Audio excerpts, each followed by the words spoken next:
রমজান মাস প্রায় শেষের দিকে চলে আসছে, এখনও আত্মীয় স্বজনদের বাসায়, প্রতিবেশীদের বাসায় ইফতার দেওয়া হয়নি। ভালো লাগেনি বলেন তো? তো তাই আজকে সকাল থেকে আয়োজন শুরু করলাম। আজকে সকাল থেকেই এই অনেকগুলো বাসায় ইফতার দেবো, এই জন্য অনেক কিছু আয়োজন করতেছি। তো এখানে আলু ছিলে নিয়েছি, আলুর চপ বানাবো।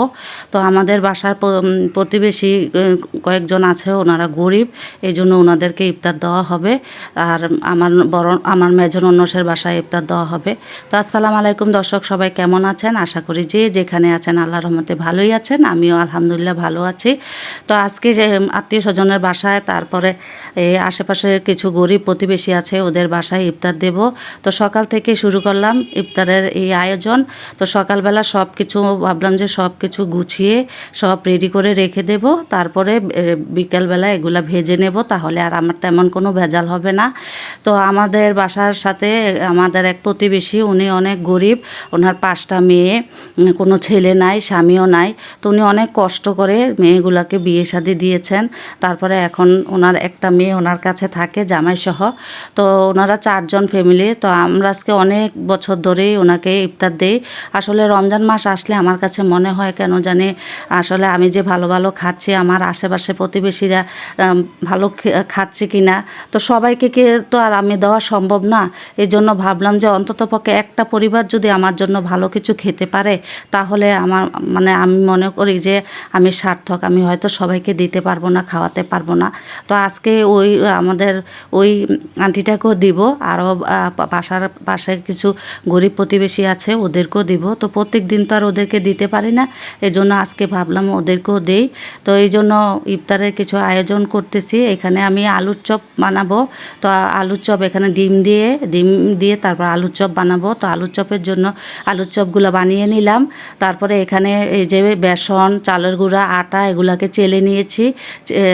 একবারে হলুদ, মরিচ, লবণ, জিরার গুঁড়া দিয়ে এগুলো আমি চেলে নিয়েছি। এখন আদা আর রসুন দিয়ে এই ব্যাটারটা করে রেখে দেব।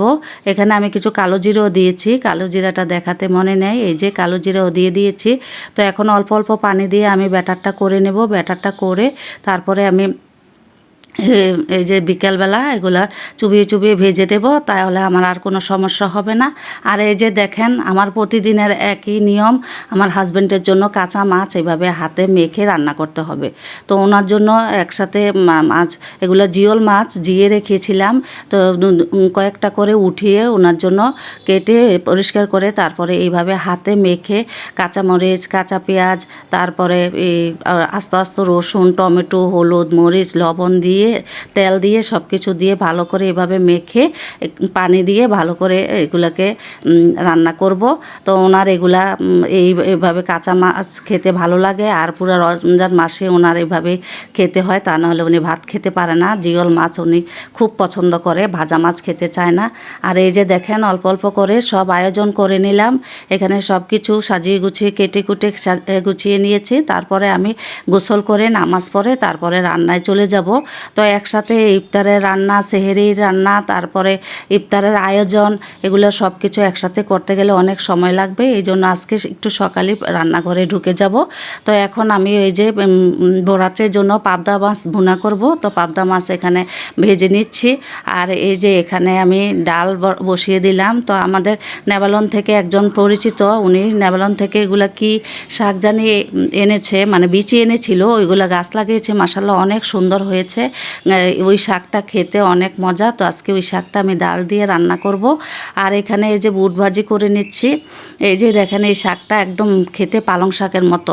তো সবচাইতে মজা হয় যখন আমি এই যে হাতে মাখিয়ে মাছটা রান্না করি, ওই মাছটার মধ্যে যদি শাকটা দেওয়া হয়, অল্প করে শাক উপর দিয়ে দিলে খেতে খুব মজা লাগে। ডাল দিয়ে তেমন একটা মজা লাগে না। তো অনেকে এটা সালাদ বানিয়েও খায়, আমার হাজব্যান্ড এটা সালাদ বানিয়েও খেয়েছে। তো আমার কাছে মনে হয় সবচেয়ে বেশি মজা হবে যে মাছ দিয়ে ঝোল ঝোল করে রান্না করলে। পালং শাকের মতো এর গন্ধটা পালং শাকের মতো। এটা খুব পুষ্টিগুণ জাতীয়, অনেক আমাদের শরীরের জন্য অনেক উপকারী। আর এই যে এখানে আমি বেসনের মধ্যে আলুর চপগুলা ভেজে নিচ্ছি। তো একে একে অনেকগুলো আলুর চপ, তারপরে ডালের বড়া, তারপরে বেগুনি একসাথে অনেক কিছু ভাজবো, তো এই জন্য সকাল সকাল এক চুলাতে ভাজাগুলা করে নিচ্ছি। আবার আমি নিয়ে সবার বাসায় দিয়ে আসতে হবে, আমার ননসের বাসায় নিয়ে দিয়ে আসবে আমার হাজব্যান্ড। আর এই জন্য তাড়াহুড়ো করে করছে, আমার হাজব্যান্ড দিয়ে এসে আবার ইফতার করবে।